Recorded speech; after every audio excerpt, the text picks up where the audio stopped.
Bien, saludo con gusto en esta mesa a la directora del Instituto Doyene, a Sonia López Álvarez, con el gusto de saludarte, directora. Y bueno, en un momento queremos sumar a al doctor Malaquías López del Departamento de Salud Pública de la UNAM. En un momento se integra con nosotros. Por lo pronto me arranco contigo, Sonia. Recientemente, bueno, ya que estamos hablando de la vacunación, la UNICEF y la OMS dieron a conocer un informe que realmente pues pone los pelos de punta, sobre todo en el sentido de la vacunación. Si ya de por sí sabíamos que México andaba mal en cuanto a cobertura de vacunación, con este informe nuevamente nos deja en claro que México ha retrocedido y que miles de niños se quedaron sin protección básica. En este sentido, ¿qué decir de esto? ¿Dónde estamos? ¿Dónde está México hablando de vacunación? Sonia, bienvenida. Gracias, buenas tardes, Gabriel. Saludos para ti y para todo el auditorio. Pues la verdad es que, como bien lo comentas, estamos ahora sí que muy atrasados en esquemas de vacunación, y una de las cosas más alarmantes del tema de que no haya vacunas y que no haya niños vacunados son los más de 300,000 niños que actualmente hay en el país con ninguna vacuna, lo que le llamamos el cero dosis.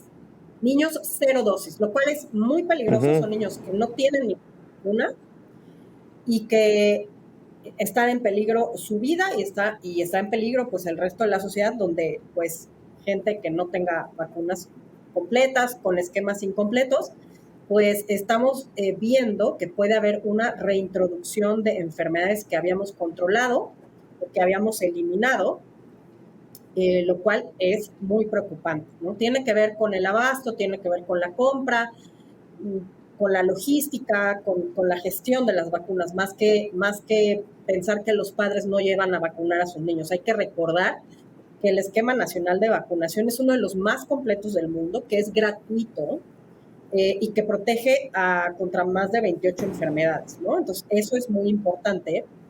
Tener niños que nunca han sido vacunados es muy peligroso para ellos y para la sociedad en general. A ver, sí. Ya adelantabas un poco hacia donde también quiero llegar, que es estos factores, que es el abasto, la compra, la logística y la gestión, justamente. Y me parece, y coincido, el tema de los antivacunas es mínimo, debe ser mínimo en México. Pero me gustaría retroceder y tratar de que nos expliques ese niño sin vacunas, ese niño sin una sola, sin cero o con cero vacunas. ¿A qué está expuesto ese menor de edad? Pensando en que quizás hay otros que sí están vacunados, que eso quizás lo puede proteger, pero ese menor cero vacunas, ¿a qué se expone? A ver, un niño que esté en cero vacunas, que te digo que 341,000 niños no recibieron ninguna vacuna en lo que es el año pasado, 2024, lo que llamamos en medicina un niño cero dosis. ¿A qué se ve expuesto un niño? Pues se ve expuesto a que no tiene la vacuna de BCG, que protege contra la tuberculosis extrapulmonar, la hepatitis B, que son las primeras que tienen que ponerse al nacer, ¿no? La hepatitis B, que hay que recordar que no solo se contagia por contacto sexual, sino también por otro tipo de contactos con fluidos. Y la hepatitis B puede pasar de la mamá al bebé, ¿no? Eso es una. Entonces, BCG, vacuna de hepatitis B, pentavalente acelular, rotavirus, neumococo. Entonces, ¿a qué está expuesto? Pues a muchísimas enfermedades que en un recién nacido es muy peligroso, ¿no? La pentavalente es una enfermedad que te protege contra diversas enfermedades. Una de ellas pues es, por ejemplo, contra la tosferina, ¿no? Contra la difteria, tiene virus de polio y te protege también contra el Haemophilus influenzae, ¿no? Entonces, todas enfermedades graves en los menores y que pueden matarlos, ¿no? Por ejemplo, la tosferina es una enfermedad que en los adultos puede representar un problema pulmonar, puede representar, pues digamos que puede ser grave, pero no tan grave como un menor no tan grave con un niño menor de 1 año o un recién nacido, ¿no? Por tanto, un niño que se enferma de tosferina puede morir. Un bebé puede morir.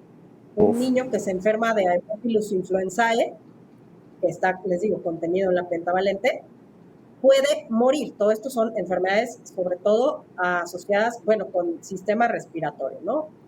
Eh, de Claro, ahí que claro. niños que no hayan recibido estas vacunas, rotavirus, que también esa afecta en el estómago, por ejemplo, pues los niños pueden deshidratarse y pueden morir. Entonces, ¿qué conlleva tener Uf, niños sí. en 0-2?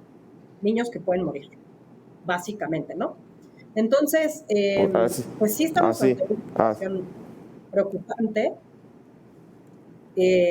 Necesitamos que el gobierno pues empiece a comprar y a traer más vacunas. Ahora, claro, hay temas de que no vamos a comprar, se tiene que fabricar en México, etcétera, etcétera, ¿no? Lo cual pues conlleva todo el tiempo que hay que esperar para que esto suceda, ¿no? Antes, hasta los 90 México era productor de ciertas vacunas y tristemente ahora no somos productores. Se empezó a producir influenza, ¿no? Antes influenza era una vacuna que traían de Francia y digamos que aquí solamente se ujú. embotellaba, ¿no? Entonces ahora pues están haciendo vacuna de influenza que también es para prevenir enfermedad de influenza y que también puede matar a mujeres embarazadas, a niños, a adultos mayores y a personas con comorbilidades, ¿no? ¿Qué sería lo ideal? Tener, digamos que todas las vacunas del esquema nacional se produzcan donde se produzcan. Necesitamos que las vacunas estén en el país. Una buena noticia es digamos que volvemos a iniciar con las semanas de vacunación que empezaron ya no sé si en Ujú. los 80 o en los 90 y que sirven para completar esquemas de vacunación, ¿no? Para completar cada semana de vacunación Sí, la se cobertura. dedicaba, digamos, a la vacuna. Y eso es algo bueno, ¿no? Eso es algo bueno. Ahora, el tema son los niños cero dosis y cómo vamos a hacer para eliminar ese problema, ¿no? Y bien, yo sumaría a este dato de los más de 41,000 niños, André, a los 341,000, bueno, de estos que durante el 2024 no recibieron una sola vacuna. Aquí la pregunta sería, según esto, hay especialistas que consideran que es una bomba de tiempo. Se viene mortandad de menores, un panorama de mortandad de menores e incremento de enfermedades ya erradicadas que ya hemos estado viendo, es decir, no sería algo que estaríamos esperando, es algo que estaríamos lidiando ya con eso. En este sentido, lo que se está abriendo la puerta ante esta falta de vacunación, Sonia. A ver, el que no haya vacunas y el que tengamos 300,000 niños sin vacunar sí es una puerta de entrada para la reintroducción de enfermedades que ya habíamos controlado y eliminado. Erradicado, solamente se ha erradicado la viruela en el mundo. El resto de enfermedades han sido Ujú. controladas o eliminadas, ¿no? ¿Cuál es el problema? La reintroducción de enfermedades que no teníamos, que no veíamos. Hay que recordar, por ejemplo, que tosferina es una enfermedad que todos los años vemos algunos casos. ¿Cuál es el problema? El problema es el brote que hemos estado viendo, el brote que vimos de casi 1,000 casos de tosferina, lo cual, claro, por ejemplo, comparando 2025 con 2024, en el año 2024 solamente hubo 88 casos de tosferina y este año vamos casi en 1,000, ¿no? Entonces, ese es el tema, el brote, ¿no?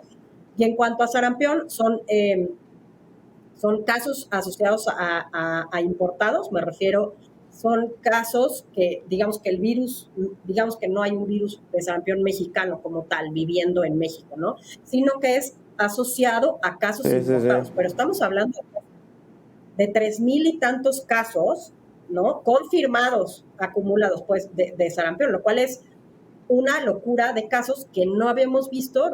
En México, el sarampión se consideró como controlado, eliminado en el 2015 o 16, que quiere decir que lo eliminamos como, la rubiola congénita. Pero el sarampión desde el 90 y tantos no hay casos mexicanos, como tal, de un virus que circula en México. Normalmente todos son asociados a un caso importado.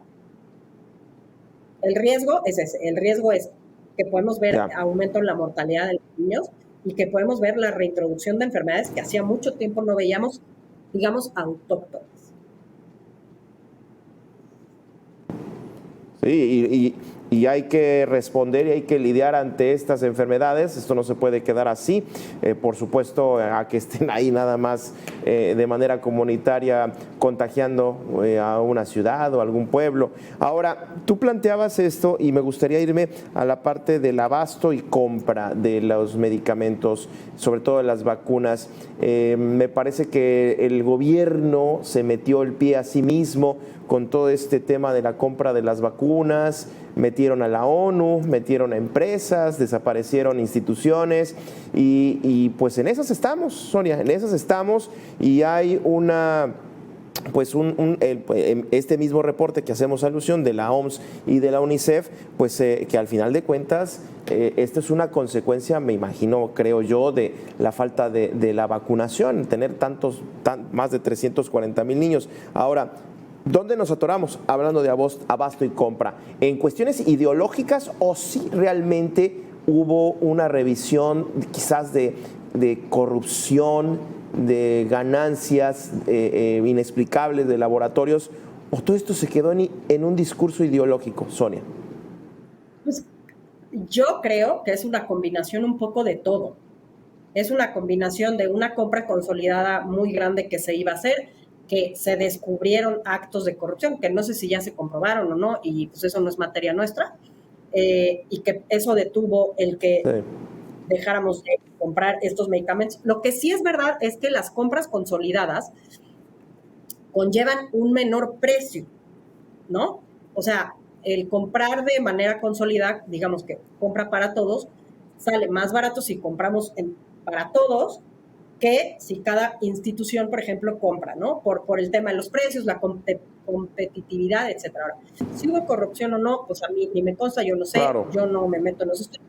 Lo que sí es verdad es, por una parte está esta parte de la compra consolidada, por otra parte está, yo sí creo, un tema de ideología de que todo se tiene que hacer, o sea, de que solo vamos a comprar lo que se fabrica en México cuando no tenemos a lo mejor las líneas de producción que se requieren para hacer 14 vacunas, por ejemplo, ¿no? Y que si tú las compras de medicamentos y las compras sobre todo de vacunas se tienen que hacer casi un año antes, ¿no? Porque si no, países como China, como la India, países con el doble, triple, cuádruple de población de México, pues se quedan sin comprar estas vacunas, ¿no? O sea, no hay producción suficiente. Nosotros sabemos que cada año nacen aproximadamente 2,5 millones de niños en México, y entonces sobre ese plan se tiene que hacer esta compra de vacunas. Entonces es una combinación de muchas cosas. El sexenio pasado se habló de entrar en el ¿cómo se llamaba? Lo del rotativo, el rotativo con la Organización Panamericana de la Salud, tampoco se llegó a nada en ese, y el problema que estamos viendo son 300,000 niños con 0 dosis, ¿no? Lo que conlleva este riesgo a niños que puedan morir y a la reintroducción de enfermedades que habíamos controlado e incluso eliminado.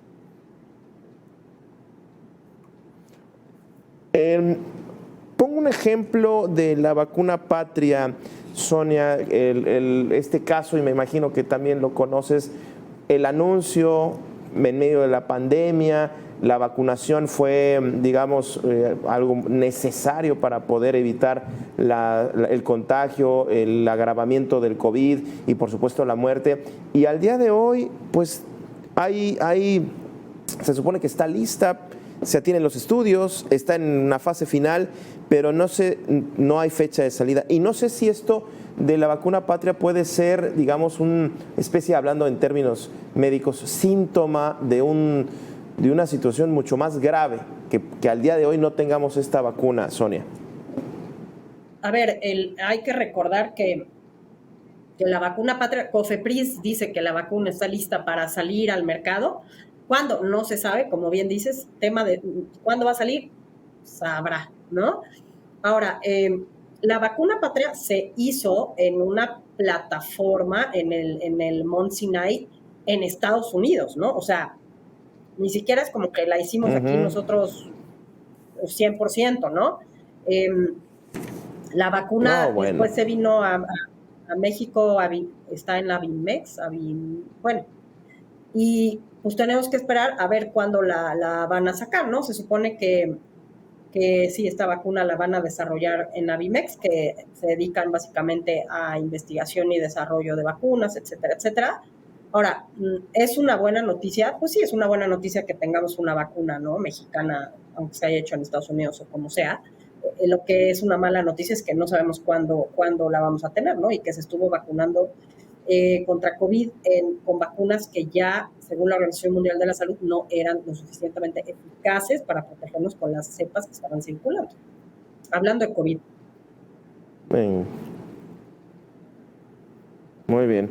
Oye, para cerrar, la logística y la gestión, que me parece que es un tema que también es complicado si de por sí no tienes medicamentos, ahora distribúyelos, pero me parece que ya se tenía, digamos, con las jornadas, las semanas de vacunación, un buen despliegue de todo el personal de salud, un buen know-how de cómo vacunar y cómo desplegar, y no sé si se pueda recuperar esto que sería de lo más positivo, hablando de la vacunación, Sonia.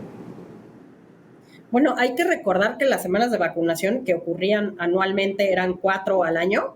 Era, como bien dices, un despliegue enorme de personal de salud que iban a todos los lugares.